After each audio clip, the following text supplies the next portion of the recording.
किसी भी कंपाउंड का कोऑर्डिनेशन नंबर हम प्रिडिक्ट कर सकते हैं, पता कर सकते हैं रेडियस रेशियो रूल की सहायता से। ठीक है, सो किसी कंपाउंड का कोऑर्डिनेशन नंबर क्या होता है ये समझना बहुत इंपॉर्टेंट है कि कोऑर्डिनेशन नंबर किसे कहते हैं। सो इस रूल को समझने से पहले कोऑर्डिनेशन नंबर हम डिस्कस करते हैं जिससे आपको ये और इजीली और अच्छे से समझ में आ जाएगा। सो कोऑर्डिनेशन नंबर क्या होता है, यहाँ पे इसका बेसिक डेफिनेशन हम डिस्कस करेंगे। So the number of times an ion is surrounded by oppositely charge ion in an crystal is called its coordination number. ठीक है, and in general the higher the value the more stable the ionic compound and crystal structure is determined on the basis of coordination number and coordination number is determined by radius ratio rule. ठीक है, तो basic क्या है, हमने पिछले video में crystal structure of ionic solids discuss किया। ठीक है, आयनिक सॉलिड्स के हमने जैसे NaCl, ZnS, CF2 जो आयनिक सॉलिड है उनके क्रिस्टल स्ट्रक्चर हमने समझा। सो क्रिस्टल स्ट्रक्चर में मेन कांसेप्ट क्या है कि पॉजिटिव एंड नेगेटिव चार्ज, ठीक है, एनायन एंड कैटायन मिलकर एक 3D स्ट्रक्चर बनाते हैं। ठीक है, एक 3D स्ट्रक्चर बनाते हैं, उसी को ही जो है क्रिस्टल स्ट्रक्चर कहा जाता है। तो किसी भी कंपाउंड का क्रिस्टल स्ट्रक्चर में क्या होता है, मेनली पॉजिटिव और नेगेटिव चार्ज होते हैं। जैसे NaCl का हमने जब देखा था तो Na+ एंड Cl-। ठीक है, तो ये प्लस और जो नेगेटिव चार्ज है, ठीक है, ये मिलकर आपस में इस प्रकार से जो है स्ट्रक्चर बनाते हैं। ठीक है, इस प्रकार से स्ट्रक्चर होगा इसका। ठीक है, इस प्रकार से स्ट्रक्चर होता है, इसी को ही क्रिस्टल स्ट्रक्चर कहा जाता है। तो यहाँ पे आप देखेंगे कि एक पॉजिटिव आयन जो है कई नेगेटिव आयन से घिरकर बना होता है। ठीक है, एक पॉजिटिव आयन किसी एक क्रिस्टल स्ट्रक्चर में कोई भी एक पॉजिटिव आयन कई नेगेटिव आयन से घिरकर बना रहेगा। ठीक इसी प्रकार एक नेगेटिव आयन कई पॉजिटिव आयन से घिरा रहेगा। ठीक है, तो इसी को ही कोऑर्डिनेशन नंबर कहते हैं। एक पॉजिटिव आयन कितने नेगेटिव आयन से, कितने अपोजिटली चार्ज आयन से घिरा हुआ है, उसी को ही उसका कोऑर्डिनेशन नंबर कहा जाता है। ठीक है, the number of times an ion is surrounded by oppositely charge ion in a crystal is called the coordination number. ठीक है, किसी क्रिस्टल में एक पॉजिटिव चार्ज या नेगेटिव चार्ज कितने अपोजिटली चार्ज आयन से घिरे हुए हैं, उसी को ही कोऑर्डिनेशन नंबर कहा जाता है। और अगर वैल्यू अगर ज्यादा होगा, ठीक है, अगर यहाँ पे ये पॉइंट कहा गया है कि in general the higher the value the more stable the ionic compound. ठीक है, अगर वैल्यू ज्यादा होगा, कोऑर्डिनेशन नंबर का वैल्यू ज्यादा होगा तो वो कंपाउंड जो है ज्यादा स्टेबल होगा। जैसे सिंपल सा, अगर ये पॉजिटिव जो है अगर 2 नेगेटिव चार्ज से घिरा हुआ है, ठीक है, इसका कोऑर्डिनेशन नंबर मतलब 2 है, तो ये थोड़ा सा कम स्टेबल होगा किसकी तुलना में जब ये 4 नेगेटिव आयन से घिरा रहेगा। ठीक है, तो जितना ज्यादा कोऑर्डिनेशन नंबर होगा, जितना ज्यादा पॉजिटिव चार्ज से घिरा रहेगा आयन, तो वो जो है वो कंपाउंड जो है ज्यादा स्टेबल होगा। ठीक है, तो ये मेन कांसेप्ट है कोऑर्डिनेशन नंबर का। आई होप आपको समझ में आ गया होगा। और इसी कोऑर्डिनेशन नंबर को हम रेडियस रेशियो रूल के द्वारा जो है डिटरमाइन करते हैं। ठीक है, अब यहाँ पे देखिए इसका कांसेप्ट कि रेडियस रेशियो रूल हम किस प्रकार डिटरमाइन करते हैं। So by using radius ratio rule it is possible to predict the cation और anion coordination number in any compound. So radius ratio is a useful measure in stabilising the structure of ionic solid. ठीक है,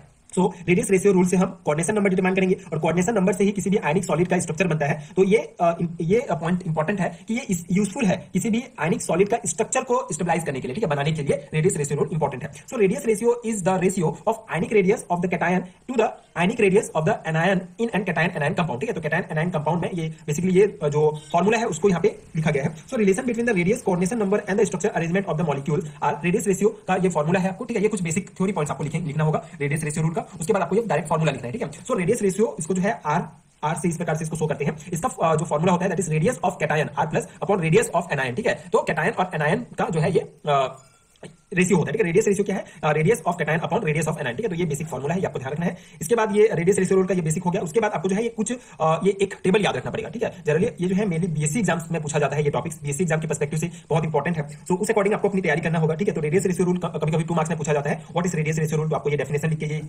formula लिखना पड़ेगा। उसके बाद कभी कभी coordination number पूछा जाता है तो आप बेसिक डेफिनेशन लिख सकते हैं। एंड ये टेबल इंपॉर्टेंट है क्योंकि ऑब्जेक्टिव टाइप क्वेश्चंस में यहाँ से क्वेश्चंस आते हैं। ठीक है, आपको रेडियस रेशियो याद रखना होगा। रेडियस रेशियो से रिलेटेड कुछ और पॉइंट ये है कि इसका कोई यूनिट नहीं होता है। ठीक है, रेडियस रेशियो का कोई यूनिट नहीं होगा। साथ ही साथ इसका जो रेडियस रेशियो जो होगा ये 1 से कभी भी ज्यादा नहीं होगा। ठीक है, किसी भी कंपाउंड का 1 से रेडियस रेशियो ज्यादा नहीं होगा। तो यहाँ पे क्या है, देखिए ये रेडियस रेशियो दिया गया है, ये कोऑर्डिनेशन नंबर दिया गया है। ठीक है, किसी भी कंपाउंड का कोऑर्डिनेशन नंबर अगर 2 होगा तो उसका रेडियस रेशियो 0.0 से 0.155 होगा। ठीक है, एंड इसका शेप होगा लीनियर और इसकी एग्जांपल है HF-। ठीक है, तो ये आपको याद करना पड़ेगा पूरा टेबल, जिससे आप जो है ऑब्जेक्टिव टाइप क्वेश्चन के लिए भी हेल्पफुल होगा। साथ ही साथ अगर आपको ये लॉन्ग टाइप क्वेश्चन में रेडियस रेशियो रूल पूछा जाता है तो आप ये टेबल बनाएंगे तो ज्यादा अच्छा होगा। ठीक है, तो किसी भी कंपाउंड का अगर कोऑर्डिनेशन नंबर 3 होगा तो उसका रेडियस रेशियो 0.155 से 0.225 होगा। ट्रायंगुलर प्लैनर होगा इसका शेप, और ये जो है बोरोन जो है इसका एग्जांपल है। इसके अलावा 0.225 से 0.414 कोऑर्डिनेशन नंबर 4 के लिए ये रेडियस रेशियो होगा। टेट्राहेड्रल स्ट्रक्चर होगा, ZnS होगा। ठीक है, जो हमने डिस्कस किया है इसका आयनिक जो क्रिस्टल स्ट्रक्चर है पिछले वीडियो में मैंने समझाया है, आप देख सकते हैं वीडियो।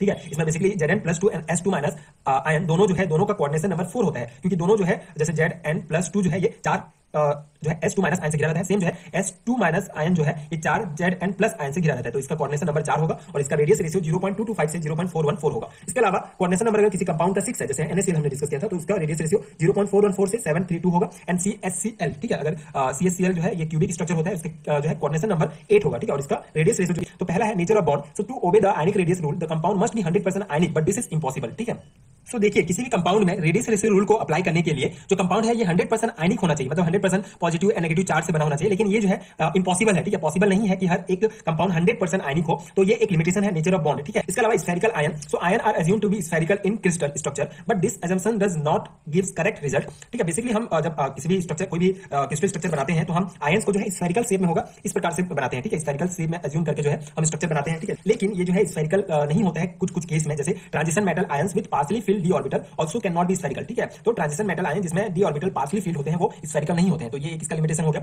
थर्ड है आयनिक रेडियस, ठीक है, आयनिक रेडी, तो the value of ionic radius is not known accurately, this also does not give the correct radius ratio, ठीक है। तो हमको जो किसी भी आयन का जो रेडियस होता है वो एक्यूरेटली हमको पता नहीं चलता, ठीक है, एक्यूरेट नहीं पता चलता, जिसके कारण करेक्ट रेडियस रेशियो हमको पता नहीं चलता। तो ये कुछ लिमिटेशंस हैं जो आपको ध्यान रखना है, ठीक है। तो ये हो गया कोऑर्डिनेशन नंबर के बारे में बेसिक कांसेप्ट आपने समझा, रेडियस रेशियो हमने डिस्कस किया, रूल क्या होता है, और ये टेबल हमने देखा, ठीक है, कि कितने कोऑर्डिनेशन नंबर का रेडियस रेशियो कितना होता है, एग्जांपल्स वगैरह। तो ये बहुत इंपॉर्टेंट है, आई होप आपको समझ में आ गया होगा।